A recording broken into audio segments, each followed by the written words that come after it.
Rebirth of dominating devil episode 19। तरुण अंदर आया और उसने खुशी से कहा, तो मतलब तुम मेरी दोस्त से प्यार करते हो, ये जानते हुए भी कि वो किसी और से प्यार करता है?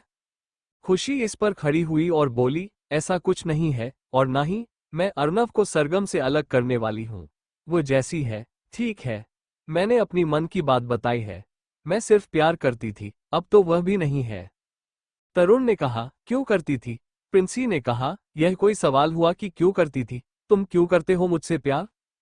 ये सुनकर तरुण ने कहा, क्योंकि तुम मुझे अच्छी लगती हो और तुम्हें मुझ में लाइफ पार्टनर नजर आता है, और मुझे तुम्हें देखकर ऐसा लगता है कि तुम्हारे साथ पूरी लाइफ आराम से निकल जाएगी, इसलिए मैं तुमसे प्यार करता हूँ। आई थिंक प्यार का यही मतलब होता है। खुशी ने कहा, हाँ यही होता है, पर मैं प्यार नहीं करती। अर्नव से सिर्फ नॉर्मली ही करती थी और शायद पहले भी नहीं करती थी। उसके सिर्फ चार्म की वजह से मैं उसकी तरफ अट्रैक्ट थी, बस। तभी वहां पर तरुण की मम्मी आ गई और बोली, तरुण तैयार हो जाओ। तरुण ने कहा, हाँ मम्मी, और वहां से तैयार होने के लिए चला गया। प्रिंसी लहंगा पहनकर तैयार होने लगी। उसे बहुत अजीब सा लग रहा था, लेकिन उसने ज्यादा कुछ नहीं कहा। दूसरी तरफ अर्नव खुद सरगम को तैयार कर रहा था। उसने उसे जितना हो सके टाइट फिटेड कपड़ों से दूर रखा था। आज अर्नव ने उसे एक लूज शरारा सूट पहनाया था, जो अच्छा भी लग रहा था और सरगम की बॉडी से ज्यादा अटैच भी नहीं था। सरगम के बालों को उसने हल्का हल्का चोटी में गूंद दिया था। उसके बाद सरगम ने अपना मेकअप किया और फिर वो तैयार हो गई। वो पाकिस्तानी लुक में भी काफी सुंदर लग रही थी। उसके बाद अर्नव ने उसे दवाई खिलाई और उसे लेकर रिसेप्शन पार्टी के लिए निकल गया। जब वो रिसेप्शन पार्टी पर पहुंचे तो वहां पहले से ही पार्टी शुरू हो चुकी थी। अर्नव ने सरगम को एक जगह बिठाया और खुद वहां से मेघ अक्षय की तरफ हो गया। थोड़ी देर में सरगम के पास निमृत अपने बेटे शिवांश को लेकर आ गई। सरगम ने शिवांश को अपनी गोद में ले लिया और उसके साथ खेलने लगी। तभी शिवांश अपने हाथों से सरगम के सीने पर बार बार मारने लगा, जिससे सरगम को हल्का सा दर्द हो रहा था, लेकिन वो कुछ नहीं कह रही थी, क्योंकि बच्चा शांति से खेल रहा था। हल्की दर्द की लहर उसके शरीर में दौड़ी, जिससे उसके मुंह से हल्की आवाज निकली। निमृत ने शिवांश को लेने की कोशिश की, लेकिन शिवांश पूरी तरह सरगम की गोद में ही रहना चाहता था और नॉन स्टॉप हाथ पैर चला रहा था। निमृत ने कहा, सरगम तू मुझे इसे दे दे, मैं इसे थोड़ी देर के लिए घुमा देती हूँ, इसलिए यह ऐसे कर रहा है। सरगम बोली, कोई बात नहीं, मैं घुमा देती हूँ, और फिर खड़ी हो गई। वो बच्चे को लेकर इधर उधर चलने लगी, लेकिन अचानक उसके सीने में दर्द उठने लगा। फिर भी उसने कोई चीख नहीं निकाली, लेकिन दर्द उसके चेहरे पर साफ झलक रहा था। अर्नव, जो मेघ और अक्षय के साथ बातें कर रहा था, जब उसने सरगम के चेहरे पर परेशानी देखी तो उसने तुरंत अपना जूस का ग्लास नीचे रखा और उसकी तरफ बढ़ा। उसने शिवांश को सरगम की गोद से लेकर अपनी गोद में ले लिया। सरगम ने कहा, यह क्या किया आपने? मुझे वापस दीजिए शिवांश। अर्नव ने कहा, बिल्कुल नहीं, अभी यह तुम्हारे पास नहीं आएगा।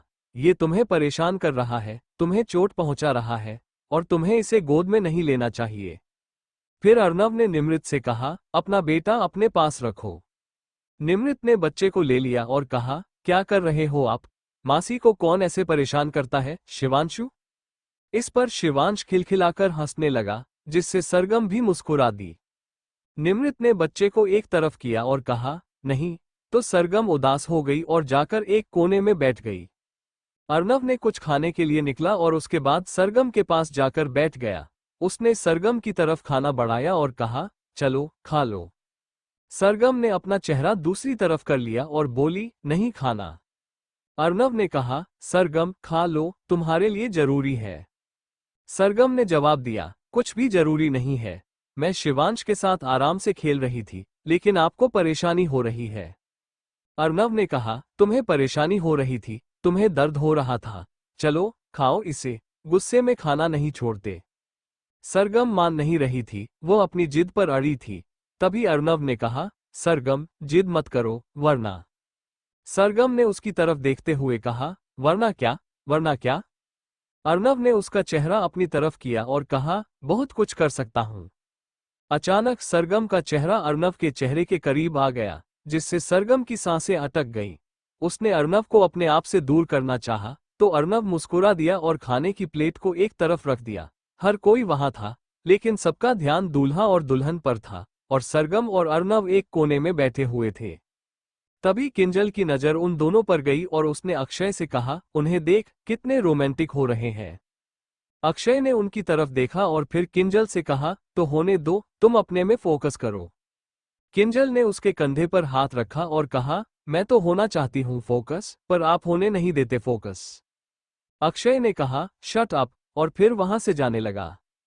किंजल ने उसका हाथ पकड़कर अपनी तरफ खींचा और कहा, ज्यादा उड़ो मत, अपनी बेटी को संभालो। उसके बाद उसने परी अक्षय को दे दिया और स्टाइल मारते हुए वहां से चली गई।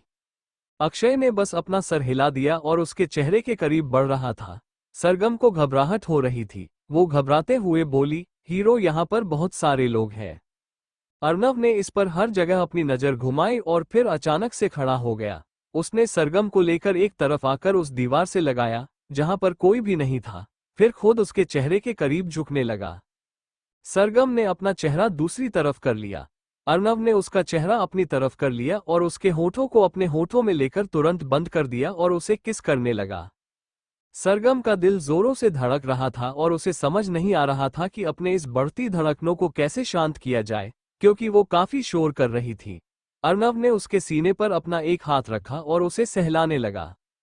इस वक्त में सरगम को बिल्कुल कट लग रहा था। उसने अपने आगे जिस वजह से उसे रोका था, अब वो बेबस हो गई थी। अर्नव के हाथ उसके सीने पर थे, लेकिन ये किसी को नहीं दिख रहा था। अर्नव ने उसके बाद उसके चेहरे को कसकर पकड़ा और अपने होठों को और भी ज्यादा जोर से उसके होठों पर रख दिया। अर्नव उसे और भी गहराई से चूमने लगा। तभी पीछे से आवाज आई, भाई, घर जाकर कर लेना।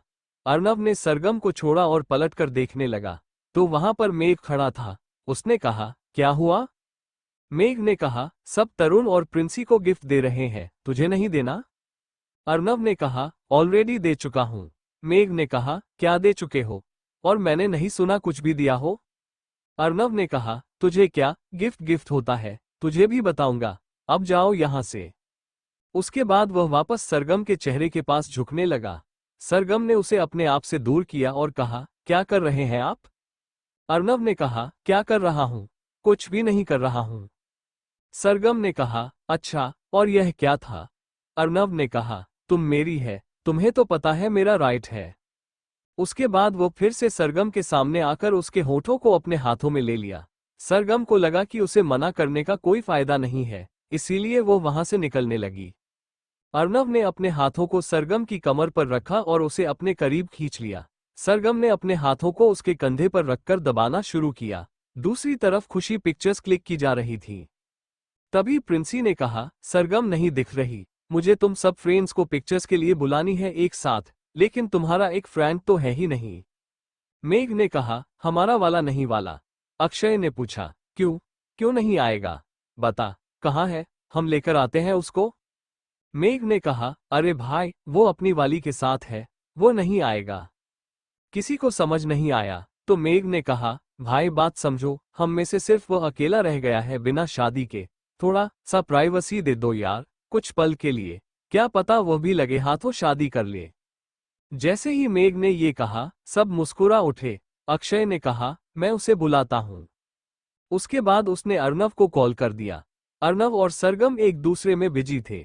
जब फोन बजने लगा, अर्नव ने फोन उठाया और कान से लगा लिया, लेकिन सरगम किस करना नहीं रोका। अक्षय ने कुछ पल के लिए अपने कान से फोन हटाया और फिर कान पर वापस लगाते हुए बोला, भाई, बाद में कर लो, अभी यहाँ आज फोटो क्लिक करनी है।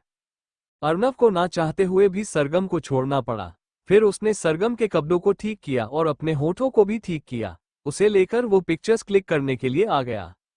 कुछ देर बाद सब ने मिलकर खाना खाया और फिर सारे के सारे एक राउंड टेबल के इधर उधर बैठ गए। प्रिंसी और तरुण भी आ गए थे उनके पास, क्योंकि अब गेस्ट्स को उनके पेरेंट्स देख रहे थे। किंजल ने कहा, क्या बोरियत फैला रखी है, इससे अच्छा तो कुछ खेलते हैं। निमृत ने तुरंत कहा, ट्रुथ एंड डेयर खेलते हैं। सभी ने इस पर मान लिया, लेकिन सरगम नहीं मानी। उसे ट्रुथ एंड डेयर में हमेशा बेकार लगता था। उसके पास कोई ट्रुथ नहीं होता था और डेयर वो करना नहीं चाहती थी।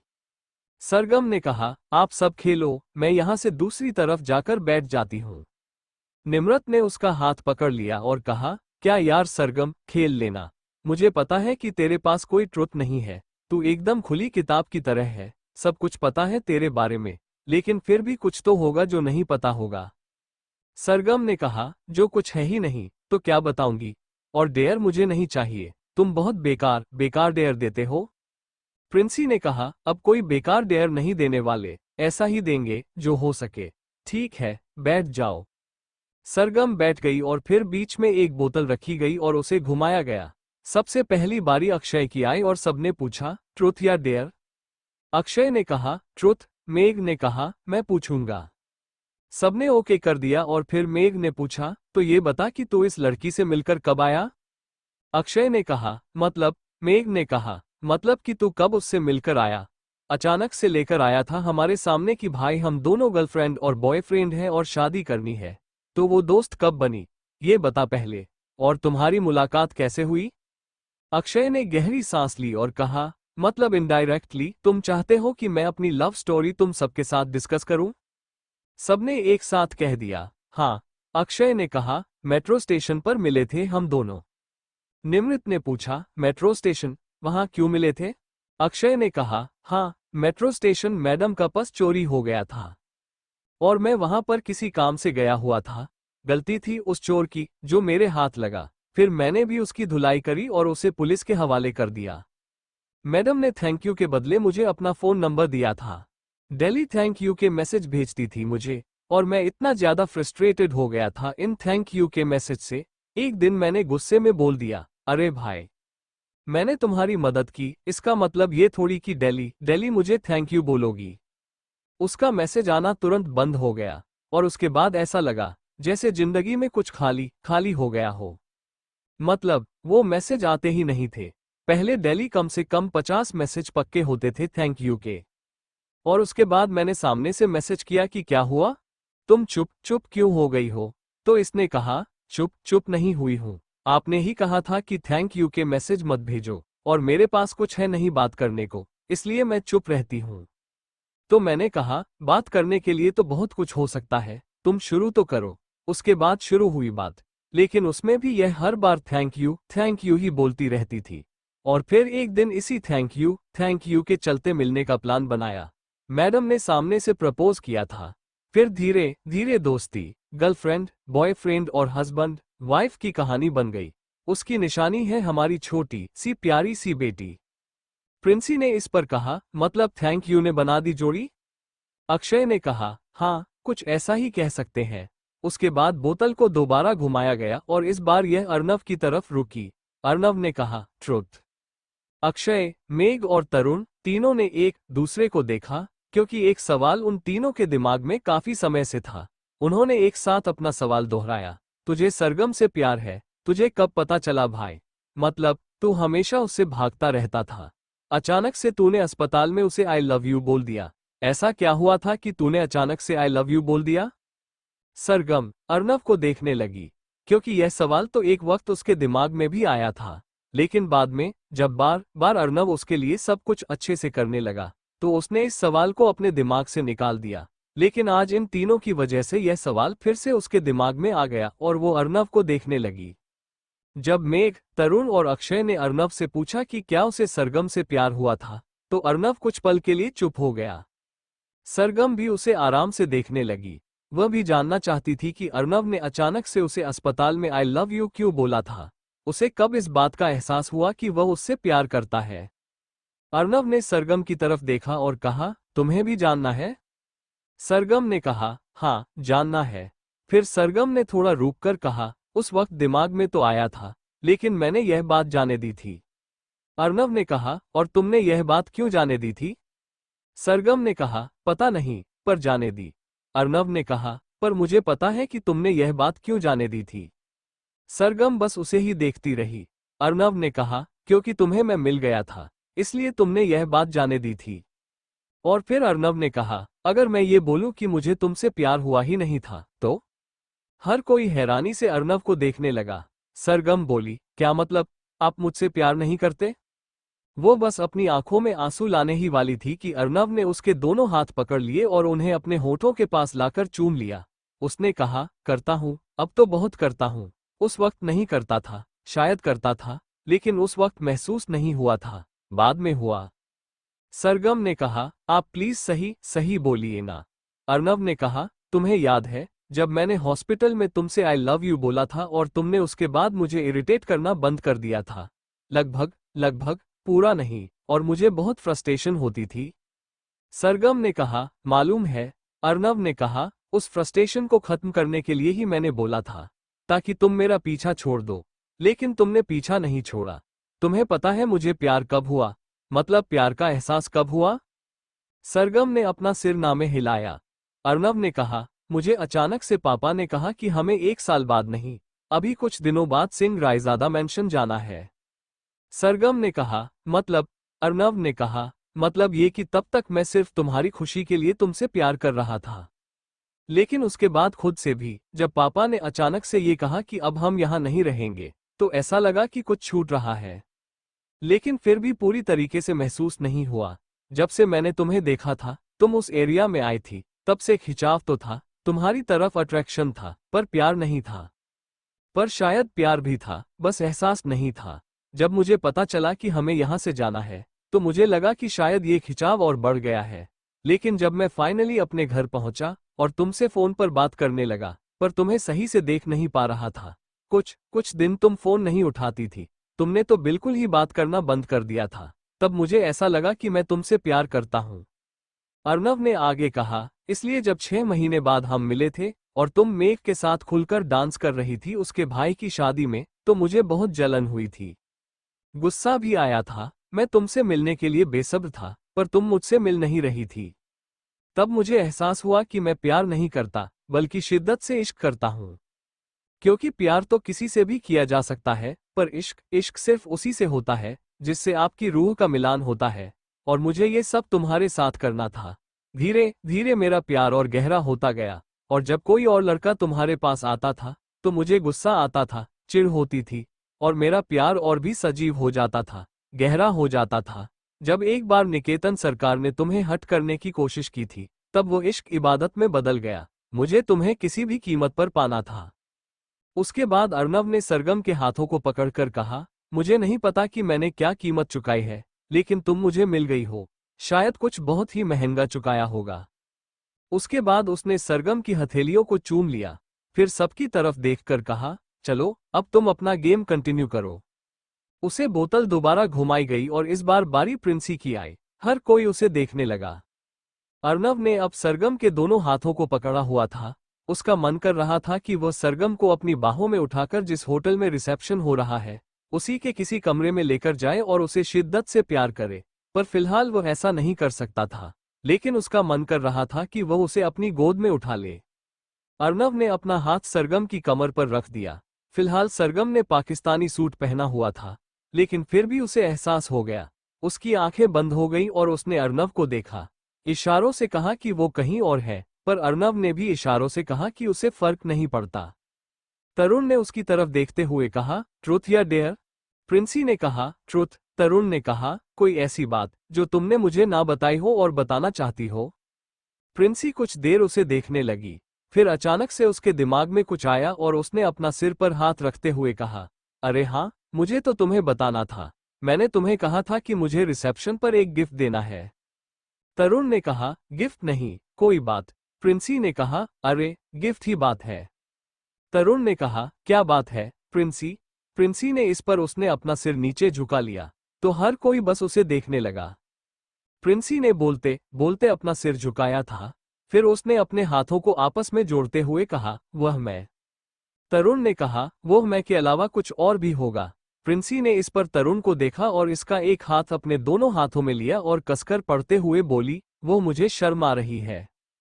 इसके बाद उसने अपने दोनों हाथों में अपना चेहरा छुपा लिया, तो तरुण ने उसका हाथ नीचे हटाया और कहा, तुम बताओ प्रिंसी, तुम्हारी हार्टबीट ऊपर नीचे क्यों हो रही है? प्रिंसी ने तरुण को देखते हुए कहा, वो मैं प्रेग्नेंट हूं 15 दिनों से। सबकी आंखें हैरानी से बड़ी हो गईं और तरुण की सांस जैसे हल्क में अटक गई। उसकी फैमिली, अक्षय की फैमिली और मेघ की फैमिली की तरह इतनी भी ज्यादा ओवर मॉडर्न नहीं थी कि एक्सेप्ट कर लेगी। उन्हें प्रिंसी के कैरेक्टर पर शक होगा। तरुण ने तुरंत का, देखो ये बता, फैमिली को मत बताना। 10-12 दिन बाद हम खुद बताएंगे। ये बात कि तुम सिर्फ 1-2 दिन से प्रेग्नेंट हो। प्रिंसी ने कहा, क्यों? तरुण ने कहा, मेरी फैमिली इतनी भी ज्यादा मॉडर्न नहीं है कि सब चीजों को एक्सेप्ट करेगी, पर फिर भी हम ये बात 10-12 दिन बाद ही बताएंगे और यही बोलेंगे कि तुम 1-2 दिन से हो। जो बच्चे आना होगा तो कह देंगे शायद प्रीमेच्योर हो गई है। तभी अचानक से वहां पर हंसने की आवाज आने लगी। सबने देखा तो खुशी जोर जोर से हंस रही थी। प्रिंसी ने कहा, तेरा दिमाग खराब हो गया है, क्यों हंस रही है ऐसे? वह भी शैतानों की तरह। प्रिंसी के ऐसे बोलने पर खुशी और भी ज्यादा हंसने लगी। प्रिंसी ने उसे पकड़ा और कहा, तुझे हो क्या गया है? खुशी ने अपनी हंसी को कंट्रोल करते हुए कहा, कमाल है यार, तुम्हारी क्या जोड़ी है। मतलब तीनों दोस्तों ने शादी से पहले ही अपना कटोरा बाहर कर लिया। मतलब शादी से पहले अपनी वाली को प्रेग्नेंट कर दिया। इसके बाद उसने अर्नव को देखा और कहा, आपके भी कोई ऐसी इरादे हैं क्या? अर्नव ने इस पर घूर घूर कर खुशी को देखा तो खुशी शांत हो गई, क्योंकि उसे इतना तो पता था कि अर्नव इस कैटेगरी का आदमी तो नहीं है। उसने कहा, आई एम सॉरी, मतलब तुमने ऐसे दोस्त कहाँ से बनाए जो शादी से पहले गुपचुप सब कर लेते हैं? इसके बाद वह और हंसने लगी। तुलसी ने कहा, तो तुम मजाक उड़ा रही है हमारा? खुशी ने कहा, मजाक नहीं उड़ा रही, नॉर्मली बोल रही हूँ। मतलब तुम तीनों के बंदों के अंदर जरा भी कंट्रोल है ही नहीं शादी से पहले। अरे, कुछ सीखना है तो इससे सीख लो। कहते हुए उसने अर्नव की तरफ इशारा करते हुए कहा, कम से कम बंदे के अंदर कंट्रोल तो है। अभी तक यह न्यूज नहीं आई कि यह प्रेग्नेंट है। फिर उसने सरगम को दिखाया। सरगम इस पर कुछ सोचने लगी। तीनों दोस्त की तीनों लड़कियां शादी से पहले प्रेग्नेंट हो गईं और फिर उनकी शादी भी होगी। सरगम अर्नव को देखने लगी तो अर्नव ने इशारों से पूछा, क्या हुआ? सरगम ने अपना सिर नामे हिलाया। तब उसने खुशी को देखा और कहा, उनके अंदर कंट्रोल नहीं था और ना ही इनको तमीज थी, इसलिए ये सब हुआ है। और मेरे अंदर तमीज भी है और कंट्रोल भी अच्छा खासा। उसके बाद उसने सरगम को खींचकर अपने गोद में उठाया। तरुण ने कहा, तो ये सब क्या था? अर्नश ने कहा, तो मैं सिर्फ इतना ही करता हूँ, तुम्हारी तरह डायरेक्ट बेड पर धक्का नहीं देता। इसके बाद उसने अपनी घड़ी में टाइम देखा तो रात के 11 बजे चुके थे। अर्नव ने कहा, चलो, मैं चल रहा हूँ, अब तुम रुको, बात करो, जो करना है करो। इसके बाद उसने सरगम को खड़ा किया और वहां से जाने लगा तो निमृत ने कहा, सरगम, तू भी बता दे अब शादी कब करेगी? सरगम पर रखकर उसे देखने लगी तो निमृत ने कहा, ऐसे क्या देख रही है? 10 दिन बाद तेरा बर्थडे है, 19th बर्थडे, शादी नहीं करनी क्या तुझे? सरगम ने कहा, 21 की तो हो जाऊं। निमृत ने कहा, शादी की उम्र 18 होती है, वापस 18 कर दी गई है सरकार के द्वारा। सरगम ने अर्नव को देखा और कहा, पता नहीं, बाद में देखूंगी। और बाद में सरगम निमृत को देखते हुए बोली, मैं कल या परसों घर आऊंगी तेरे, ठीक है, शिवांश को मिलने के लिए। इसके बाद वह वहां से अर्नव के साथ निकल गई। रास्ते भर सरगम खामोश थी, वो कुछ नहीं बोल रही थी और बाहर की तरफ देख रही थी। अर्नव हैरान था कि यह आज कुछ बोल क्यों नहीं रही है। उसने घर की तरफ जाने वाले रास्ते पर गाड़ी को मोड़ दिया और बस 5 मिनट ही लगे घर पहुंचने में। अर्नव ने सरगम से कहा, क्या हुआ, तुमसे शांत क्यों? सरगम ने कहा, नथिंग, नींद आ रही है बस। और अर्नव ने कुछ नहीं बोला और गाड़ी को घर के पार्किंग की तरफ लेकर चला गया। फिर वह उतर गई। सरगम विला की तरफ बढ़ने लगी तो अर्नव ने उसे अपने गोद में उठा लिया और कहा, चलो। इसके बाद वो उसे लेकर अंदर की तरफ जाने लगा। मिताली पानी पीने के लिए उठी थी। उसने देखा कि सरगम और अर्नव आ रहे हैं तो उसने सोचा कि वह सरगम के लिए दूध बना दे, हल्दी वाला। इसलिए वो किचन में चली गई उसके लिए दूध बनाने के लिए। अर्नव उसे कमरे में लेकर आया और बेड पर बैठा दिया और बोला, थोड़ी देर के लिए ऐसे ही रेस्ट करो, थोड़ी देर में मैं आकर तुम्हारे कपड़े चेंज करता हूँ, एक फोन करके आता हूँ। उसके बाद वो फोन लेकर डायरेक्ट बालकनी में गया और आलोक को कॉल किया कल की मीटिंग के लिए। थोड़ी देर में वो मीटिंग्स को फिक्स करके अंदर की तरफ आने लगा तो उसने कुछ आवाज सुनी। वो और करीब आया सरगम के पास। उसने देखा कि सरगम रो रही है। वो उसके पास तुरंत आया और नीचे की तरफ बैठकर उसका चेहरा पकड़ के बोला, क्या हुआ, तुम रो क्यों रही हो? लेकिन सरगम ने कुछ नहीं बोला और उसका हाथ झटक दिया। तब उसने उसका चेहरा अपनी तरफ करते हुए कहा, क्या हुआ, तुम क्यों रो रही हो? तभी कमरे में मिताली आ गई और उसने अर्नव का सवाल सुन लिया था। उसने कहा, सरगम रो रही है। सरगम और अर्नव ने दोनों ने मिताली को देखा। मिताली ने सरगम के लिए दूध टेबल पर रखा और उसके पास आकर बोली, क्या हुआ बेटा? सरगम रोने लगी। उसने अपनी आंखों से आंसू साफ किया और कहा, कुछ नहीं, मैं सो रही हूं। इसके बाद वह बेड की तरफ जाने लगी तो मिताली ने कहा, क्या हुआ? कोई चोट लगी कहीं?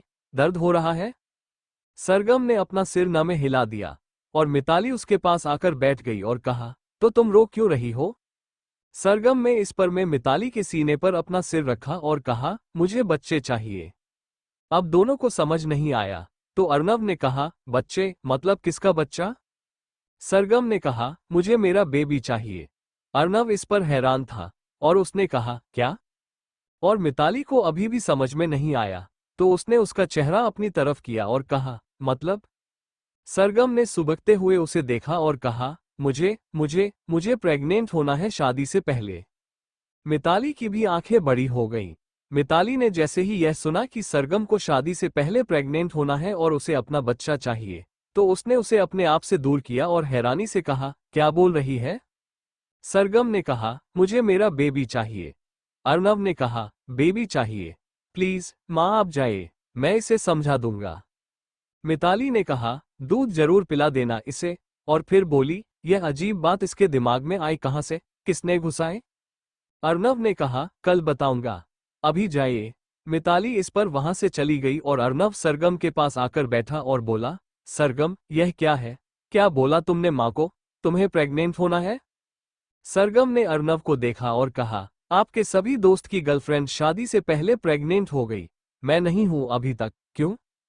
अर्नव ने पर अपना माथा पीट लिया और कहा, क्योंकि वो सारे के सारे निकम्मे हैं। इस पर सरगम ने कहा, नहीं, वो समझदार है, तभी तो उन्होंने अपनी अपनी वाली को प्रेग्नेंट किया और उनकी शादी जल्दी हो गई। मेरी इसीलिए नहीं हो रही है जल्दी, क्योंकि मैं प्रेग्नेंट नहीं हुई। ये सुनकर अर्नव ने कहा, तो तुम्हें लगता है कि तुम प्रेग्नेंट हो जाओगी और तुम्हारी मम्मी हमारी जल्दी शादी कर देंगी? इस पर सरगम ने अपना सर हाँ में हिला दिया तो अर्नव ने कहा, पागल हो तुम, बिल्कुल पागल हो। ऐसा कुछ नहीं होता है, और अगर मैंने तुम्हें शादी से पहले प्रेग्नेंट कर दिया ना, तो तुम्हारी मम्मी मुझे और तुम्हें जिंदगी भर के लिए ऐसे अलग करेगी कि हम कभी नहीं मिल पाएंगे। सरगम इस पर बस अर्नव को देख रही थी।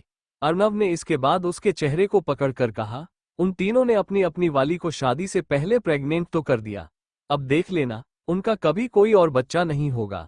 और जो मोमेंट शादी के बाद एंजॉय करने का होता है, उन्होंने उस मोमेंट को बिल्कुल गवा दिया। लेकिन हम ऐसा नहीं करेंगे, हम शादी करने के बाद ये सब करेंगे। सरगम ने कहा, तो शादी कब करोगे? आपसे तो शादी भी नहीं हो रही। उसके बाद उसने अपना चेहरा फेर लिया। अर्नव ने उसका चेहरा अपनी तरफ किया और कहा, होगी ना, शादी जरूर होगी। मैंने कह रखा है मम्मी से, जैसे टाइम मिलेगा वो तुम्हारे पेरेंट्स को बुलाएंगी और उसके बाद देखेंगे कि शादी कब करनी है। सरगम ने कहा, आपको याद है ना कि मुझे शादी कैसे करनी है? अर्नव ने कहा, आर यू सीरियस, तुम्हें क्रूज में शादी करनी है? सरगम ने कहा, हाँ, मुझे क्रूज के ऊपर अपनी शादी करनी है और मुझे वही करनी है। मुझे नहीं पता कि आप कैसे करोगे, क्या करोगे, पर मुझे करनी है तो वही करनी है, मतलब करनी तो वही है। अर्नव का मन कर रहा था कि वह अपना सर दीवार से पटक दे, इसलिए फिलहाल उसने उसका मन रखने के लिए कह दिया, ठीक है, हम क्रूज शिप पर ही शादी करेंगे, हैप्पी। सरगम खुश हो गई और उसने तुरंत अर्नव के गालों पर किस कर दिया और बोली, थैंक यू, और उसके बाद आप मुझे प्रेग्नेंट करोगे ना? अर्नव ने कहा, ठीक है, कर दूंगा। उसके बाद वह बोला, अभी चेंज करके सो जाएं, नींद आ रही है मुझे, मुझे कल कंपनी भी जाना है। सरगम ने कहा, ठीक है, जाइए, आप चेंज कर लीजिए। अर्नव ने कहा, तुम्हारे चेंज कर दूं पहले। उसके बाद उसने उसकी पाकिस्तानी सूट को उसकी बॉडी से निकालना शुरू किया। उसने उस कुर्ते के किनारे को पकड़ा और ऊपर की तरफ उठाने लगा। सरगम ने अपनी आंखें बंद करके अपने हाथों को ऊपर की तरफ उठा लिया। सरगम ने इन्हें नहीं पहनी थी, अर्नव ने उसे नहीं पहने दिया था। उसके बाद अर्नव ने उसके प्लाजो को भी नीचे सरकाया और कहा, थोड़ी देर ऐसे ही घूम लो, मैं बाहर जा रहा हूं। उसके बाद वो खड़ा हुआ तो सरगम ने कहा, बाहर कहाँ? घर के बाहर? अर्नव ने कहा, बाहर मतलब बालकनी में जा रहा हूं किसी काम से, तुम बैठे रहो। सरगम ने कहा, अभी थोड़ी देर पहले तो गए थे। अर्नव ने कहा, हाँ गया था, लेकिन वो काम हो गया या नहीं वो देखने के लिए जा रहा हूं। उसके बाद वह अपना फोन लेकर गया और आलोक को उसने वापस फोन किया और कहा, मीटिंग का टाइम बदलो। आलोक अपने घर पर सो गया था। जब उसने अर्नव का फोन देखा तो तुरंत उठाया। वो नींद में था, लेकिन जैसे ही अर्नव ने ये कहा कि मीटिंग का टाइम बदलो, उसकी सारी नींद उड़ गई थी। क्योंकि इस मीटिंग में फॉरेन डेलीगेट आने वाले थे। अर्नव ने कहा, मेरा कहने का मतलब है कि मीटिंग का टाइम शाम के वक्त का करो, दोपहर का मत करो। मैं शायद लेट आऊंगा कल। आलोक ने इस पर गहरी सांस ली, क्योंकि अचानक से मीटिंग कैंसिल नहीं हो सकती थी, क्योंकि फॉरेन डेलीगेट्स सुबह सुबह ही इंडिया लैंड करने वाले थे। आलोक ने ओके कर दिया और फोन रख दिया। अर्नव फिर अंदर की तरफ आते हुए बोला, लगता नहीं है कि मैं जल्दी उठूंगा कल। सोचकर वो अंदर आया और फिर उसने सरगम से कहा, चलो बहुत घूम लिया, अब सो जाओ। सरगम बिस्तर पर आकर बैठ गई और फिर बोली, आप नहीं चेंज करोगे? अर्नव ने कहा, करूंगा ना, जा रहा हूं क्लोजेट में। उसके बाद वह जाने लगा तो सरगम ने कहा, ओके। उसके बाद वो बिस्तर पर लेट गई और ब्लैंकेट को अपने ऊपर ढक लिया। थोड़ी देर में अर्नव अपने लोअर में बाहर आया। उसने ऊपर कुछ नहीं पहना था। सरगम ने जब उसे ऐसे देखा तो वो बोली, ये गलत बात है। अर्नव ने कहा, क्या गलत बात है? उसके बाद वो उसके साइड में आकर बैठ गया तो सरगम उसके पास आई और पीछे से उसे पकड़ लिया और उसकी पीठ पर अपना कर रख लिया। उसने कहा, क्या हुआ? सरगम ने कहा, मैं बिना कपड़ों के और आप कपड़ों के, यह अच्छा नहीं है।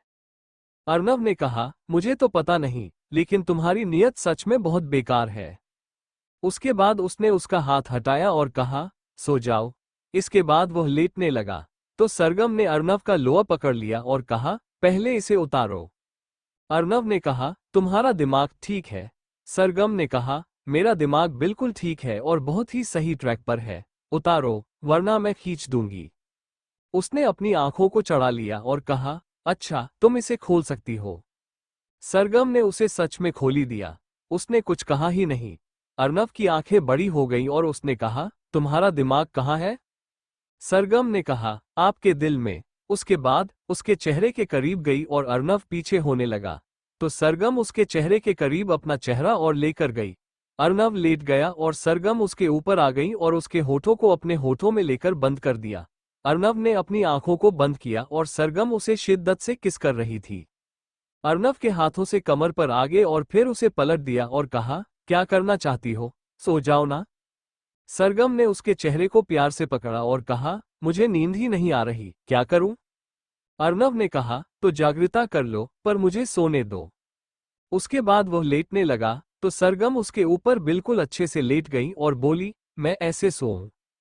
सरगम ने पहले ही उसके लोअर को निकाल दिया था और वह सिर्फ अपने बॉक्सेस में था। उसे काफी अजीब लग रहा था। उसने कहा, सरगम सीधी लेट जाओ। सरगम ने कहा, नहीं। उसके बाद उसने अपने पैरों को अर्नव की कमर से अच्छे से लपेट दिया और अर्नव की बॉडी अलग तरीके से रिएक्ट करने लगी। यही चीज उसे बर्दाश्त नहीं होती थी। जब वो दोनों एक दूसरे के इतने करीब होते थे बिना कपड़ों के, तो अर्नव की बॉडी में अलग सेंसेशन होती थी। सरगम उसी के सीने पर सो गई। अर्नव ने उसे सीधा किया और गहरी सांस ली और वह भी सो गया। अगले दिन सरगम की आंखें सबसे पहले खुली और उसने देखा कि अर्नव ने उसे कसकर पकड़ रखा है, पर सरगम का एक पैर तो उसने अर्नव की कमर पर लपेटा हुआ है। वो खड़ी हो गई और फिर वहां से सीधा वॉशरूम की तरफ चली गई और नहाने लगी। तभी अचानक से वॉशरूम का दरवाजा खुला और उसने पीछे पलटकर देखा तो अर्नव खड़ा था। उसने कहा, आप यहाँ पर? अर्नव ने कहा, मुझे उठाया क्यों नहीं? उसके बाद उसने वॉशरूम का दरवाजा अंदर से लॉक कर दिया और उसके पास आ गया और शॉवर के नीचे खड़ा हो गया। सरगम बिल्कुल उसकी तरफ मुड़ गई और उसने कहा, आप सो रहे थे और कितनी लेट नींद आई होगी आपको, इसीलिए मैंने नहीं उठाया। उसने सरगम की कमर में हाथ डाला और उसे अपने करीब करते हुए कहा, तो तुम भी तो नहीं सोई ढंग से, तुम भी तो लेट सोई थी। सरगम ने कहा, हाँ, लेकिन मेरी नींद पूरी हो गई तो मैं उठ गई। अर्नव ने उसे अपने और करीब किया और उसके चेहरे पर भीगे हुए बालों को उसके कानों के पीछे करने लगा और कहा, तो मेरी भी नींद पूरी हो गई। उसके बाद वह उसके चेहरे को देखने लगा, जो पानी में बिल्कुल चमक रहा था। फिर उसने उसके चेहरे को अपने दोनों हाथों में लिया और उसके चेहरे पर झुकने लगा। सरगम ने अपनी आंखों को बंद कर लिया और अर्नव उसके चेहरे पर झुकने लगा। लेकिन अर्नव ने उसके होठों को ना छूकर उसके गालों को छू लिया, जिस पर सरगम की आंखें बड़ी हो गईं और उसने अर्नव को खुद से दूर किया। उसने कहा, अब आप मुझे किस करोगे? अर्नव ने कहा, किस ही तो कर रहा हूं। सरगम ने कहा, अच्छा, कंधे पर किस करते हैं? उसने उसे अपने और करीब किया और कहा, कुछ तो पूरी बॉडी पर किया जाता है, बताओ कहाँ कहाँ करूं? उसके बाद वह अपने पीछे वाला हाथ नीचे की तरफ ले गया और सरगम की आंखें एकदम से बंद हो गईं, क्योंकि अर्नव के हाथ उस जगह थे जहां पर सरगम अपना कंट्रोल लूज कर रही थी। उसने अपनी आंखों को कसकर बंद कर दिया और अर्नव उसे सहलाता रहा। थोड़ी देर बाद वो सरगम को बाहर लेकर आया और बोला, आज कपड़े पहनो। सरगम ने कहा, मुझे तो ढीले कपड़े भी पहनने ही नहीं देते हैं, आप ही नहीं पहने देते और ब्लैंकेट के अंदर बस पूरा दिन छुपा के रखते हैं, जैसे मैं कोई खजाना हूं। अर्नव क्लोजेट में गया और सबसे पहले अपने कपड़े बदले और फिर उसे सरगम के ढीले ढाले कपड़े लेकर आ गया और उसे सरगम को पहना दिया। अर्नव ने बोला, हैप्पी सरगम। सरगम ने अपना सर हिला दिया और कहा, वैसे मैं पहन सकती हूँ अपने सारे कपड़े, अब नहीं होता मुझे इतना दर्द? अर्नव ने कहा, मुझे पता है मुझे कितना होता है, कितना नहीं होता, परसों कैसे चिल्ला पड़ी थी। अचानक से सरगम ने इस पर पप्पी फेस बना दिया। तभी कमरे का दरवाजा लॉक हुआ। वो दरवाजे की तरफ गया और उसे खोलकर देखा तो मिताली खड़ी थी। मिताली ने जब दूध वैसा का पैसा देखा तो वह हैरान हो गई और उसने अर्नव का कान पकड़ते हुए कहा, मैंने कहा था ना कि उसे दूध पिला देना, खराब कर दिया सारा दूध। अर्नव ने टेबल की तरफ देखा और कहा, भूल गया। मिताली ने कहा, हाँ, बस भूल ही जाया करो, और तो कुछ किया मत करो। उसके बाद वो बोली, मैं दूसरा ग्लास लेकर आती हूँ और नीचे आ जाना दोनों। आज मैंने बुला लिया है सारिका जी और वशिष्ठ जी को। सरगम इस पर बोली, मम्मी पापा आ रहे हैं। मिताली ने कहा, हाँ, आ रहे हैं शादी की बात करने। उसके बाद अर्नव ने उसे ग्लास दिया और मिताली वहां से चली गई। सरगम खुश हो गई, क्योंकि वो बहुत दिनों के बाद अपनी मम्मी पापा से मिलेगी। जब से वो रेड लाइट एरिया गई थी, तब से वह सारिका और वशिष्ठ से ठीक से नहीं मिली थी। उसे सारिका ने परमिशन तो दे दी थी कि शादी से पहले अर्नव के साथ रह ले, लेकिन उसे अपनी फैमिली चाहिए थी। थोड़ी देर में वो दोनों नीचे आ गए और सारिका और वशिष्ठ भी उनके आने के कुछ देर बाद वहां आ गए। फिर उनके बीच में शादी की बात चलने लगी। तभी सरगम ने कहा, वैसे ना, मैंने सोच लिया कि हमारी शादी कैसे होगी। सारिका ने कहा, कैसे होगी? सरगम ने कहा, क्रूज शिप पर। अर्नव इस पर उसे देखने लगा। उसने सिर्फ दिल रखने के लिए कहा था, लेकिन उसने सबको बोल दिया। अर्नव ने कहा, सरगम शांत हो जाओ। सरगम ने कहा, क्यों? अर्नव ने कहा, क्योंकि। सरगम ने उसे रोकते हुए कहा, हमारी क्रूज पर शादी होगी, तो मैं सबको क्यों ना बताऊं, मैं तो बताऊंगी। उसके बाद वो बोली, हमारी शादी पर होगी, सिंगापुर जाएंगे हम। मिताली ने कहा, सच में इंटरेस्टिंग। अर्नव ने कहा, ऐसा कुछ नहीं है, मैंने सिर्फ दिल रखने के लिए कहा था। इस पर सरगम हैरानी से देखने लगी और बोली, मतलब आपको सिर्फ नॉर्मल शादी करनी है, मुझे नहीं करनी फिर आपसे शादी? मिताली ने कहा, अर्नव, तू दिल क्यों तोड़ रहा है? अर्नव ने कहा, तो यह मैडम कह रही कि क्रूज शिप पर शादी करो, अब क्या मैं उसे पूरा बुक कर लूं इसके लिए? मिताली ने कहा, तो खरीद नहीं सकता। अर्नव ने कहा, खरीद सकता हूं, ऐसा कुछ नहीं है, पर यह खुद पागल हो जाएगी। और क्रूज शिप खरीदना मतलब कि 7 महीने पहले ऑर्डर दे देना, और ये लड़की 6-7 महीने तक वेट करेगी या नहीं करेगी, इसे अगले दिन ही शादी करनी है। विक्रम ने कहा, अर्नव, एक फ्लो देख लो ना, अगर कोई खाली हो तो उसे कर लो। देखो किस दिन कोई फ्लो खाली है और पूरे हफ्ते के लिए उसे करवा लो। कौन सा हमें हर जाम रहना है? जितने भी रिश्तेदार हैं इस इतने बड़े क्रूज शिप में एक फ्लो में चले जाएंगे, हो जाएगा, सब कुछ खरीदने की जरूरत नहीं है। सरगम ने अर्नव का हाथ पकड़कर उसे हिलाते हुए कहा, प्लीज हीरो, खरीद लो ना, एक फ्लो ही खरीद लो, मुझे शादी करनी है आपसे। 10 दिन बाद आज सरगम का 19th बर्थडे था। सारिका और वशिष्ठ सिंह रायजादा मैंशन में थे, क्योंकि मिताली जी और विक्रम जी ने उन्हें रोक लिया था। हर कोई बस ये सोच रहा था कि शादी कैसे करें। सरगम एक जिद पकड़कर बैठ गई थी, उसे सिंगापुर जाना है और सिंगापुर में ही वो शादी करेगी, क्रूज शिप पर। वो कहीं नहीं जाएगी, इंडिया में भी शादी नहीं करेगी। उसका ये कहना था कि नॉर्मल शादी जैसी होती है वो वही शादी करेगी, पर करेगी वो क्रूज के ऊपर। हल्दी का फंक्शन, मेहंदी का फंक्शन, एंगेजमेंट, शादी, फिर सब कुछ वो एग्जैक्टली वैसा का वैसा पंडित जी वाला क्रूज पर करेगी। बाकी सब कुछ नॉर्मल चलेगा। बस शादी इंडिया में नहीं होगी, मंदिर में नहीं होगी, किसी मैरिज हॉल में नहीं होगी। बात करने के दौरान उसने पता नहीं लंबे लंबे चौड़े कैसे कैसे भाषण सबको दे दिए थे। फिर वो कमरे में जाकर एक जगह बैठ गई थी, क्योंकि कोई सुन नहीं रहा था। इस वक्त सारे के सारे दोपहर का खाना खाकर एक साथ बैठे हुए थे और सोच रहे थे कि अगर अर्नव की बात मान ली तो सरगम की बात मानने में कोई हर्ज नहीं है। शादी तो वह नॉर्मल ही चाहती थी, बस क्रूज शिप के ऊपर चाहती थी। मिताली जी ने कहा, क्या हम उसकी शादी क्रूज शिप के ऊपर ही कर दें? बेचारी बच्ची ने सबके साथ बातें करना छोड़ दिया। सिर्फ हम उसकी बात नहीं मान रहे हैं, इसलिए आज का बर्थडे वो इतना ज्यादा फीका फीका कर रही है। ना किसी का विश लिया उसने, और जितना भी दोस्तों ने उसे कॉल किया है उनके फोन भी नहीं उठाए। उसने सुबह सुबह जो केक आया था उसे भी कट करने से मना कर दिया। अर्नव, वह तो पागल है, उसे छोड़कर गया, वह तो और नाराज हो गई होगी। सारिका जी ने कहा, अब क्या उसके चक्कर में अपना काम छोड़ दें?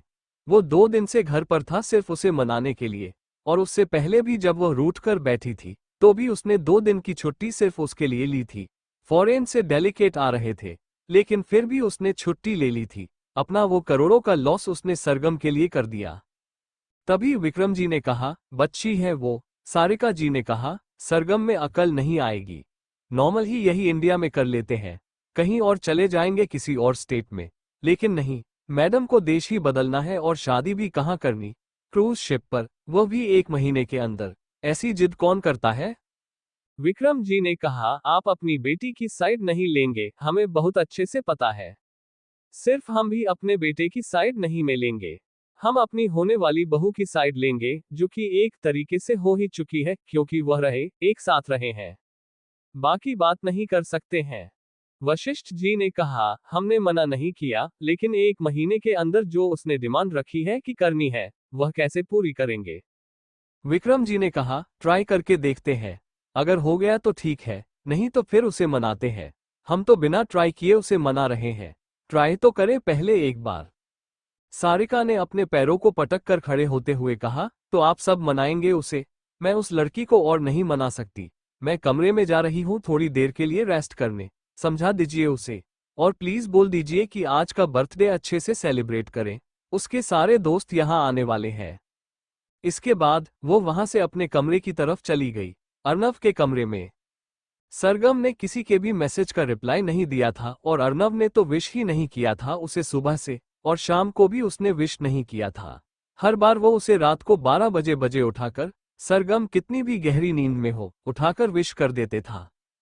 लेकिन इस बार उसने विश नहीं किया था। उसे इस बात का भी गुस्सा था।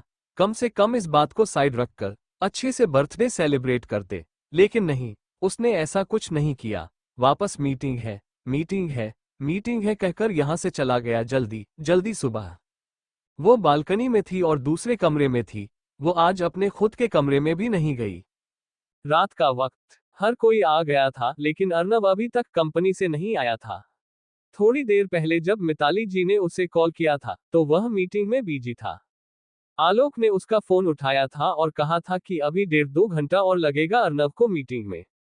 उसने आज बैक टू बैक 6 मीटिंग पहले ही ले ली है, और यह आखिरी मीटिंग शायद है। इसके बाद भी 11 बजे के आसपास एक मीटिंग रखी गई है। मिताली को गुस्सा आ रहा था अर्नव के ऊपर। वह क्या सारा का सारा दिन मीटिंग पर स्पेंड करने वाला था, घर नहीं आने वाला था। सरगम अपने कमरे में रोने लगी थी, क्योंकि अर्नव सुबह 6 बजे आज चला गया था, उसके उठने से पहले, और शाम के 9:30 बज गए थे। इसके बावजूद भी वह घर नहीं आ रहा था। घर पर भी कब आएगा? अगर 11 बजे मीटिंग हुई तो रात के 1:30 बजे, मतलब वो उसके बर्थडे पर मौजूद ही नहीं है घर पर। उसे बहुत गुस्सा आ रहा था अर्नव के ऊपर। इतना भी क्या काम? उसने कहा है कि काम करो अपना, लेकिन इसका मतलब ये थोड़ी है कि उसे पूरी तरीके से भूलकर काम करो। थोड़ा सा तो उसे याद रखो हर पल। आज उसने एक फोन सरगम को नहीं किया, और सरगम ने सामने से भी उसे कोई कॉल नहीं किया अपने गुस्से के चलते। आलोक ने कहा, सॉरी मैडम, पर क्या करें, सर भी आना चाहते हैं। लेकिन हर किसी ने आज ही मीटिंग्स को फिक्स कर लिया। उन्होंने कहा कि भले रात को करें, लेकिन अभी क्या कर सकते हैं। वो अपना इतना सारा लॉस तो नहीं करवा सकते ना। सारी की सारी मीटिंग्स मिलकर कम से कम 450 करोड़ का है। पूरा का पूरा प्रोजेक्ट, अभी हम इतना सारा लॉस तो नहीं कर सकते। और जो लास्ट में मीटिंग है 11 बजे वाली, वो तो है ही 150 करोड़ की। एक और थी 200 करोड़ की, वह तो सुबह हो गई थी। बाकी सारी तो नॉर्मल थी, वह भी शायद सर लास्ट में कर देते। लेकिन यह नहीं कर सकते। और बहुत ही ज्यादा इंपॉर्टेंट है यह। अगर यह प्रोजेक्ट सर को मिल गया ना, तो अभी तक तो सिर्फ एशिया में सर का नाम है। अगर यह प्रोजेक्ट अच्छे से हो गया तो पूरे वर्ल्ड में अर्नब सिंह राय ज्यादा का बोलबाला होगा। अभी ऐसे में तो नहीं छोड़ सकते ना इस काम को। उन्होंने बहुत कोशिश की उन्हें बोलने की कि वह नेक्स्ट डे कर लेंगे, भले ही वह सुबह मॉर्निंग में आ जाएंगे, लेकिन वह नहीं मान रहे हैं। मिताली फोन पर ही थी और बाकी सारे लोग भी आ चुके थे। वहीं पर बैठे हुए अर्नव का ही वेट कर रहे थे, क्योंकि उन्हें पता था कि अर्नव नहीं आएगा तो सरगम भी नीचे उतरकर नहीं आएगी। मिताली ने कहा, ठीक है, पर कोशिश करना कि आ जाए। आलोक ने कहा, ठीक है मैडम। उसके बाद उसने फोन काट दिया। वह मीटिंग हॉल के बाहर था और मीटिंग हॉल के अंदर अर्नव 3 आदमियों के साथ अभी भी काम कर रहा था। उसका चेहरा देखकर ही पता लगवा सकता था कि इस वक्त वह कितना ज्यादा स्ट्रेस में है और उसे कितना ज्यादा रेस्ट की जरूरत है। वो बैक टू बैक मीटिंग ले चुका था और यह उसकी 6th मीटिंग थी। उसके बाद भी एक और मीटिंग थी और उसके डेलीगेट भी कभी भी यहां आ सकते थे। उनके आने से पहले अर्नव को यह मीटिंग कंप्लीट करनी थी। मिताली फोन रखकर मुड़ी और सबने उनसे एक ही सवाल किया, अर्नव कब तक आ रहा है? मिताली ने कहा, वह शायद रात की 1:30 बजे या 2 बजे तक ही आएगा। तब तक तो सरगम का बर्थडे भी चला जाएगा। सरगम ऊपर की तरफ रेलिंग के पास थी और उसने भी यह सब सुन लिया था। उसे अर्नव पर बेतहाशा गुस्सा आया। उसने अपना पैर पटका और वहां से कमरे की तरफ चली गई। सारिका ने यह देख लिया था और उसने कहा, हमारे साथ तो एटलिस्ट बर्थडे सेलिब्रेट करेगी ही, मैं उसे समझा कर आती हूँ। मिताली जी ने कहा, मैं भी चलती हूँ। निमृत ने शिवांश को मेघ को दिया और कहा, मैं भी एक बार उसे मना लेती हूँ। उसके बाद वह भी उनके साथ सरगम के कमरे की तरफ चली गई। उन्होंने दरवाजा खोला तो सरगम बेड के ऊपर बैठी हुई थी, अपने पैरों को ऊपर करके, और उन्हें अपना चेहरा छुपाकर रो रही थी। सारिका उसके पास आई और बोली, सरगम, कोई बात नहीं बेटा, उसे काम है। सरगम ने अपना चेहरा ऊपर करते हुए रोते हुए कहा, क्या काम है? सुबह से काम ही कर रहे हैं ना। अगर एक मीटिंग मेरे लिए छोड़ देंगे तो क्या बिगड़ जाएगा उनका? मैं उन्हें माफ कर देती, लेकिन नहीं, उन्हें तो मीटिंग प्यारी है मुझसे ज्यादा। तो बोलो, उन्हें मीटिंग से शादी कर ले। मुझसे शादी करने की कोई जरूरत नहीं है। मुझे नहीं करनी उनसे शादी और मुझे नहीं मनाना कोई बर्थडे। जाए आप यहाँ से और जो भी आए, उनको भेज दीजिए। मुझे नहीं करनी कोई शादी वादी और नहीं मनाना कोई बर्थडे। अगले साल हो जाऊंगी 19 साल की।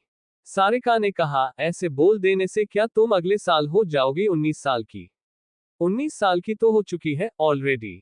सरगम ने कहा, ठीक है, तो 20th बर्थडे बना लूंगी मैं सबके साथ। मुझे नहीं मनाना किसी के साथ भी। जिसके साथ बर्थडे मनाना था वो तो आए ही नहीं है। उसके बाद वो सूबकर रोने लगी और वापस अपने चेहरे को छुपाकर रोने लगी। मिताली जी बोली, बेटा, उसे काम है, बहुत ज्यादा लॉस हो जाएगा। वो कब से सबको समझाने की कोशिश कर रहा है, लेकिन वह मान ही नहीं रहा है, तो क्या करें? सरगम दूसरी तरफ हो गई और बोली, तो आप जाइए ना, आराम से खाइए और सो जाइए। मुझे किसी से कोई बात नहीं करनी। हो नहीं, मुझे बर्थडे मनाना है। शायद गलत टाइम पर बर्थडे आ गया मेरा। अगर 1-2 दिन पहले या 1 दिन बाद होता तो वह मेरे पास होते। जिनके साथ बर्थडे मनाना है अच्छे से, वो तो है ही नहीं यहाँ पर। मिताली ने उसका चेहरा पकड़ा और कहा, ऐसा नहीं है बेटा। सरगम को भी गुस्सा आ रहा था। पिछले वाला बर्थडे उसका बहुत अच्छे से सेलिब्रेट हुआ था और अर्नव उसके साथ था। उसे होटल लेकर गया था, उसके लिए स्पेशली चीजों को अरेंज किया था। लेकिन नहीं, अर्नव को बस अपना काम दिखता है, कुछ नहीं दिखता है। निमृत ने कहा, हमारे लिए भी बर्थडे सेलिब्रेट नहीं करेगी? सरगम ने अपना सिर नामे में हिला दिया। सब उसे समझाते रहे, लेकिन वह नहीं मान रही थी। सारिका ने कहा, तेरे पापा इतनी आस लगाए बैठे हैं, कई वो अपनी बेटी का अच्छे से बर्थडे देखेंगे, उसे 19 साल का होते हुए देखेंगे, और तू ऐसे कर रही है। हम सब तेरे लिए क्रूज शिप पर वेडिंग के लिए अर्नव से लड़ने के लिए आगे आ गए थे, लेकिन नहीं, तुझे तो हमारी नहीं सुननी, तो हम क्यों लड़े? नॉर्मली ही शादी होगी। तू 21 साल की हो जाएगी, तब होगी, नहीं करने वाले 1 महीने बाद उसके साथ। सारिका की बात सुनकर सरगम रोने लगी और बोली, जाए, आ रही हूं थोड़ी देर में तैयार होकर। लेकिन वह ना, मेरे बर्थडे में होने नहीं चाहिए बिल्कुल भी। अगर आ गए तो उन्हें घर से बाहर रखोगे, नहीं आए ना उन्हें, तो अब ना ही आए। अगर आ गए तो मैं उसी वक्त चली जाऊंगी यहां पर वापस। मिताली ने कहा, ठीक है, नहीं आएगा वैसे भी, और रात के 1:30 बजे तक आएगा। और अगर जल्दी भी आना हुआ तो ज्यादा से ज्यादा 12 बजे तक आएगा। तब तक तुम बर्थडे भी मना लोगी और खाना भी खा लोगी। तैयार हो जाओ। सरगम ने कहा, जाइए, मैं हो रही हूं तैयार। वह तीनों वहां से चले गए। जब वह तीनों नीचे आए तो वशिष्ठ ने पूछा, सारिका, क्या कहा उसने? सारिका ने कहा, आ रही है, तैयार हो रही है। सबने राहत भरी सांस ली और कुछ देर बाद सरगम साड़ी पहनकर नीचे आई। अर्नव ने उसके लिए साड़ी खरीदी थी ताकि वो अपने बर्थडे पर पहन सके, पर इसका खरीदार ही आज यहां नहीं था। उसने एक ब्लैक एंड व्हाइट कलर की मिक्स साड़ी पहनी हुई थी, जिसकी बैक पर एक प्यारा सा नोट था जो कि वो का शेप दे रही थी। और उसका नेक भी नहीं था, वो जिस ड्रेस का नेक होता है वैसा ही इसके ड्रेस का भी नेक था। सरगम ने सबके साथ बर्थडे केक को काटा और उसने सबके साथ सेलिब्रेट किया, लेकिन उसका मूड नहीं था। लेकिन फिर भी उसने सबके साथ फेक स्माइल के साथ अपना बर्थडे सेलिब्रेट किया। उसके बाद वह अपने कमरे में चली गई और बाकी सारे अपने अपने कमरे में चले गए। सरगम बालकनी में खड़ी थी। उसे नींद नहीं आ रही थी। शायद अभी भी उसकी आंखें अर्नव को ढूंढ रही थीं। थोड़ी देर बाद एक गाड़ी बाहर आकर रुकी। सरगम को नहीं पता था कि कोई गाड़ी आई है, क्योंकि वह दूसरी तरफ थी। अर्नव उसमें से कोई थका हारा बाहर आया। उसने कैसे भी करके लास्ट की मीटिंग कैंसिल करवा ही दी थी। लेकिन जब वह अंदर आया तो हैरान हो गया। कोई भी वहां नहीं था। वैसे उसे खबर मिल गई थी कि सरगम ने अपना बर्थडे सबके साथ सेलिब्रेट कर लिया है और वो सोने चली गई है। उसने अपने हाथ में पकड़ा हुआ बर्थडे केक देखा और कहा, मुझे पता है कि तुम बहुत ज्यादा नाराज हो। कोई बात नहीं, मैं तुम्हें मना लूंगा। उसके बाद वह सीधा अपने कमरे की तरफ गया। लेकिन उसका कमरा बाहर से बंद था, इसका मतलब था कि उसे पता नहीं था। उसके चेहरे पर एक हल्की सी मुस्कान आ गई। उसने बस अपने कमरे की कुंडी को खोल दिया और उसका गेट अंदर की तरफ कर दिया। उसके कमरे में भी बिल्कुल अंधेरा था। उसने एक स्विच जो बाहर की तरफ था उसे ओपन किया और बिना कमरे को देखे ही वहां से उस कमरे की तरफ बढ़ गया जिस कमरे में सरगम थी। उसने देखा कि सरगम बालकनी में खड़ी थी और वह काफी खूबसूरत लग रही थी। उस साड़ी में उसकी खुली हुई पूरी की पूरी पीठ, जिस पर बस एक नॉट ऐसा डोरी बना हुआ था, काफी खूबसूरत लग रहा था। और उसका पल्ला भी हवा से एक तरफ हो रहा था। उसने आराम से उसे हाथ में पकड़े हुए गुलदस्ते को एक तरफ रखा और उसकी तरफ बढ़ गया। सरगम को बिल्कुल खबर नहीं थी कि अर्नव आ चुका है। अचानक उसने पीछे से उसे अपनी बाहों में कसकर पकड़ लिया और बोला, हैप्पी बर्थडे सरगम।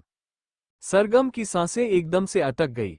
अर्नव ने उसके कान को चूमते हुए कहा, पता है मुझे कि तुमने सबके साथ बर्थडे सेलिब्रेट कर लिया है, पर मेरे साथ भी तो करोगी ना? एक रोमांटिक बर्थडे, है ना? अर्नव रूम में आया। उसने देखा कि सरगम शांति से बालकनी में खड़ी है। उसका साड़ी का पल्ला एक तरफ हवा में उड़ रहा है और उसकी वह गोरी पीठ उसके सामने थी। उसने बुके को एक जगह आराम से रख दिया और धीरे धीरे अपने कदमों को उसकी तरफ बढ़ा दिए। फिर अचानक से उसे अपनी बाहों में समेट लिया, जिस पर सरगम की सांस कुछ पल के लिए अटक गई।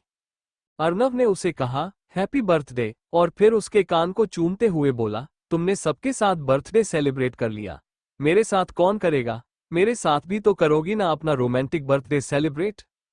सरगम ने अर्नव के छूने से कुछ पल के लिए अपनी आंखों को बंद कर लिया था, लेकिन फिर उसने उसका हाथ अपनी कमर से हटाया और दूसरे तरफ जाते हुए बोली, आप मेरी कमरे में क्या कर रहे हैं? अर्नव वापस उसके पास आया और इस बार उसकी कमर पर नहीं बल्कि उसकी गर्दन में अपनी बाहों में डालकर चांद की तरफ देखते हुए बोला, क्यों, क्या नहीं आ सकता तुम्हारे पास? तुम यहाँ की क्यों आए हो? तुम्हें वहां होना चाहिए था, मेरे कमरे में। देखो मैंने तुम्हारे लिए क्या सरप्राइज किया है। सरगम ने कहा, मैं पूरा दिन आपके कमरे में गई ही नहीं। सुबह उठी तो आप थे नहीं, उसके बाद मैं यही हूं। मुझे कहीं नहीं जाना था। अर्नव ने चांद को देखते हुए उसकी तरफ झुका किया और उसके गर्दन पर चूम लिया और कहा, वही तो प्रॉब्लम है, तुम देख लेती तो तुम्हें जो भी मुझसे शिकवा हो रहा है वह नहीं होता। सरगम उसके छूने से बिल्कुल सिहर उठी और वो बोली, आपके कहने का मतलब?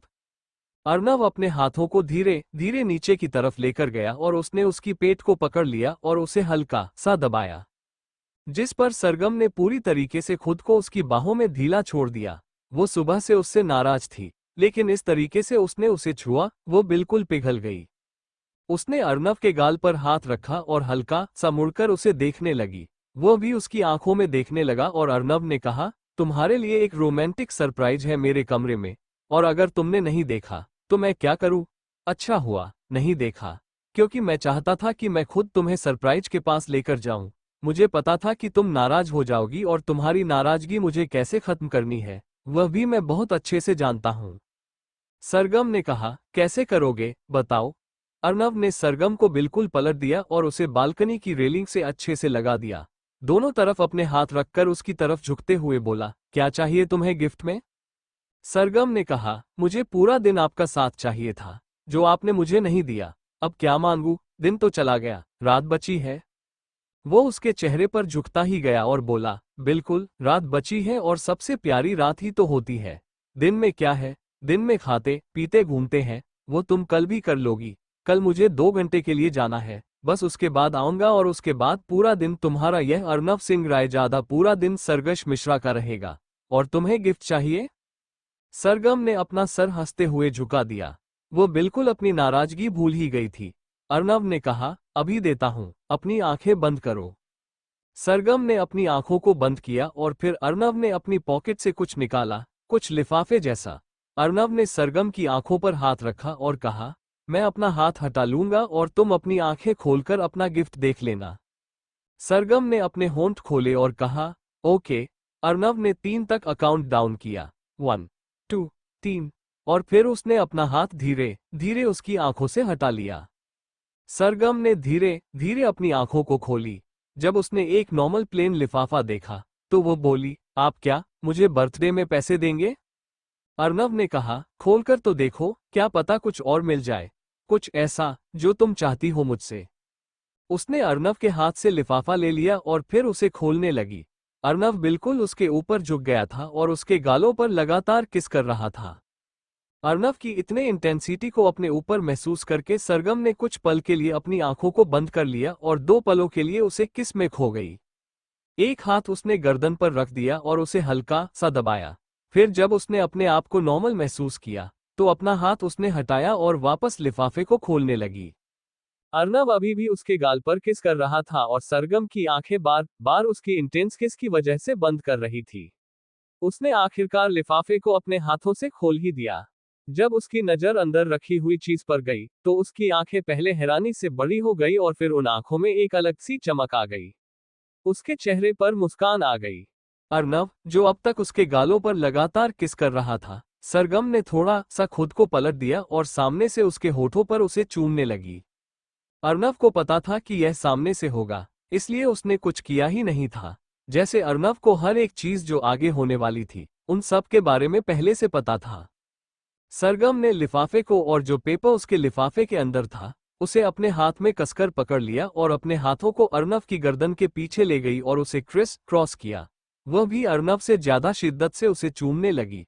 फिर उसने अपने होठों से ही अर्नव के होठों पर दबाव बनाया और अपनी टंग उसकी मुंह के अंदर लेकर गई और दोनों की टंग आपस में मिली, जिस पर दोनों का सलाइवा कुछ पल के लिए आपस में टकराया और दोनों एक दूसरे के प्यार में खो गए। अर्नव ने सरगम की कमर पर हाथ रखा और उसे अपने आप से बिल्कुल चिपका लिया।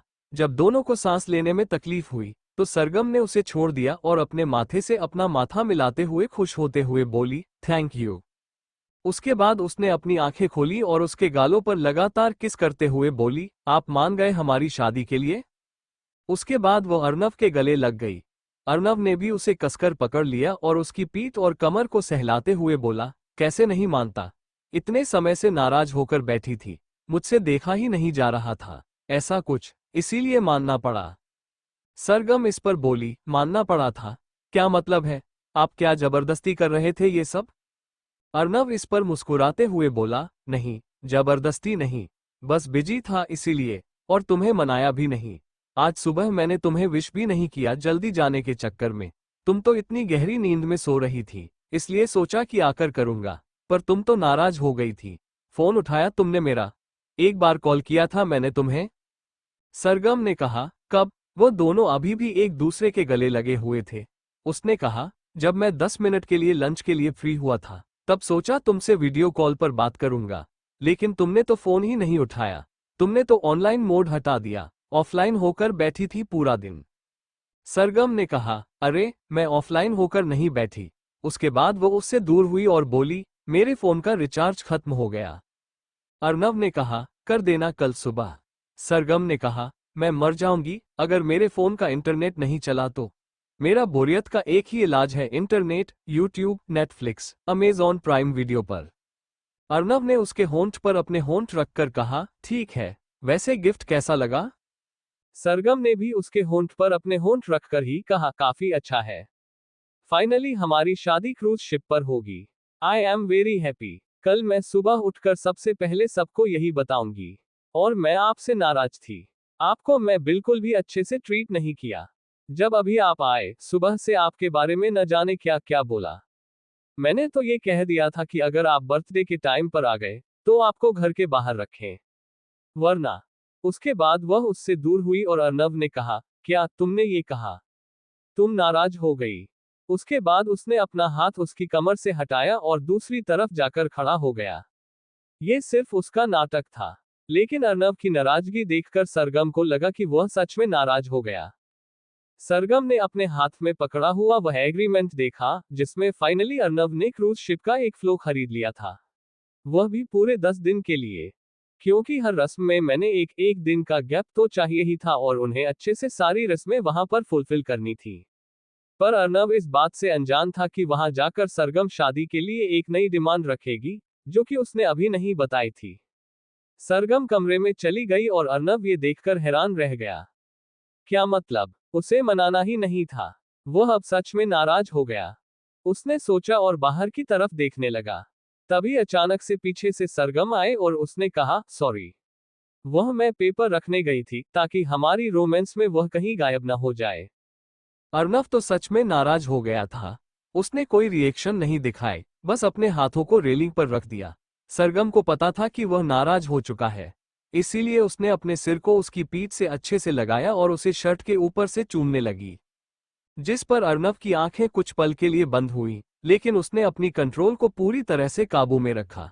तभी उसने एहसास किया कि सरगम के हाथ उसकी शर्ट के बटन्स के पास है। वो पीछे ही खड़ी उसके शर्ट के बटन को धीरे धीरे खोल रही थी। अर्नव ने कहा, यह क्या बदतमीजी है? सरगम ने कहा, प्यार की बदतमीजी है। उसके बाद वो धीरे धीरे उसकी शर्ट के सारे बटन्स खोलने लगी और फिर अपनी पेंट के अंदर अपना हाथ डाल दिया। इस पर अर्नव ने अपनी आंखें बंद कर ली और सरगम ने उसकी शर्ट को बाहर निकाला। उसने बटन खोला और अपने हाथों को उसके सीने पर और उसके पेट पर ऊपर से नीचे सिडेक्टिव तरीके से इंटेंसली चलाने लगी। अर्नव के मुंह में आया सलाइवा उसने घटक लिया। सरगम अपना एक हाथ उसके सीने के पास ले गई, जहां पर उसका नाम टैटू करवाया हुआ था। वो उसे अपनी उंगली से सहला रही थी, जिस डिजाइन में सरगम लिखा हुआ था। बिना देखे सरगम उस डिजाइन के ऊपर अपनी उंगली को चलाए जा रही थी। ये देखकर अर्नव हैरान था।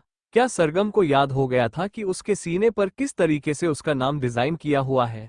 वो डिजाइन भी नहीं भूली, ना ही उसने ये बोला कि कहां से नाम शुरू हुआ है और कहां तक अंत है, कितना साइज है, कितना लेंथ है, कितना विड्थ है, कुछ भी उसने नहीं बोला। जैसा का जैसा था वैसा का वैसा उसने कर दिया। अर्नव ने उसका वह हाथ पकड़ लिया। जैसे ही सरगम का एम पूरा हुआ, उसने कहा, बस यही करना आता है, और क्या करोगी? सरगम ने अपने चेहरे को उसकी बाजू से निकाला और फिर आगे की तरफ आ गई।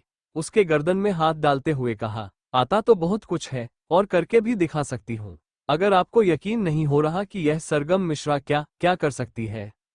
अर्नव के हाथ अभी भी रेलिंग पर थे, लेकिन धीरे धीरे वो छूट रहे थे और उसकी कमर को पकड़ना चाहती थी। लेकिन अर्नव ने अपनी नजरों को दूसरी तरफ किया, क्योंकि अब जाकर उसने ध्यान से सरगम के कपड़ों को देखा था। अभी तक तो उसने ध्यान से उसकी पीठ देखी थी, लेकिन अब उसका ब्लाउज देख रहा था, जो कि हाई डिप था। अर्नव ने कहा, इसमें तुम्हारी क्लीवेज क्यों नजर आ रही है? क्या तुम्हारी मम्मी ने अब तुम्हें पहनने के लिए ऐसा ही ब्लाउज नहीं दिया? सरगम ने कहा, क्या करें? उनके होने वाले दामाद ने ऐसा ही ब्लाउज लाकर दिया है उनके लिए। अर्नव ने हल्के से अपनी जीभ बाहर निकाली। वो भूल गया था कि यह कपड़े उसी ने लाकर दिए थे उसे पहनने के लिए। उसके बाद अर्नव ने तुरंत अपनी जीभ को वापस अंदर किया और बस उसे तरफ देखता रहा। सरगम ने अपने पैर उठाए और अर्नव के गालों को अपने होठों से छू दिया। फिर उसने उसके बालों में अपने हाथ चलाने लगी और बोली, मुझे अपना बर्थडे गिफ्ट चाहिए। अर्नव ने कहा, और मैं उन्हें कहाँ दे दूं? सरगम ने कहा, और चाहिए, वरना। अर्नव ने उसे देखा और फिर उसे अपनी गोद में उठा लिया। हर कोई सो चुका था। वो उसे लेकर कमरे के अंदर आया और फिर कमरे से बाहर निकल गया। फिर अपने कमरे की तरफ बढ़ गया। अभी भी उसके कमरे में अंधेरा था, क्योंकि जो वो लाइट जला कर गया था वो अचानक से बंद हो गई थी। अर्नव ने उसे वापस खोल दिया। जब सरगम ने कमरे को देखा तो वह हैरान हो गई, क्योंकि कमरे को बिल्कुल फर्स्ट नाइट की तरह सजाया गया था। सरगम की दिल की धड़कनें बढ़ गईं। वो रोमांटिक अरेंजमेंट को देखकर अर्नव को देखती हुई बोली, आप सच में शादी से पहले ये सब करेंगे मेरे साथ? अर्नव ने उसे घूरते हुए कहा, तुम्हारे दिमाग में ये फालतू चीज आती कहाँ से है? और मैं इस तरीके से सजावट कर रहा हूँ, मतलब मेरा और तुम्हारा एक होना पक्का है शादी के बाद। उसके बाद वो अंदर आया और फिर दरवाजे को बंद किया। सरगम ने देखा कि एक तरफ केक रखा हुआ था, चॉकलेट केक जो उसे बहुत पसंद था। वो तुरंत उसके पास गई और कैंडल जलाई। सरगम ने उसे फूंक मारकर बुझा दिया और केक को काट दिया। अर्नव ने कहा, खिलाओ। सरगम ने कहा, खुद खाओ। उसके बाद उसने अपने होठों पर अच्छे से केक को रगड़ दिया। अर्नव तुरंत उसके होठों की तरफ बढ़ गया और उसे किस करने लगा। साथ ही जो केक उसके होठों पर था उसे कुछ अपने होठों से अपने अंदर ले रहा था, कुछ वह अपनी टंग से ले रहा था। लेकिन जो वह टंग पर ले रहा था उसे अपने अंदर देने की बजाय सरगम के होठों के अंदर लेकर जाने लगा। बार बार सरगम यही कर रही थी, केक को अपने होठों पर लगा रही थी और उसी तरीके से उसे खा रही थी। Thank you for listening. मुझे उम्मीद है आपको यह स्टोरी पसंद आई होगी। अगर आपको पसंद आई है तो प्लीज लाइक और कमेंट करना ना भूलें और मोर स्टोरीज के लिए सब्सक्राइब करें। मिलते हैं नेक्स्ट वीडियो में।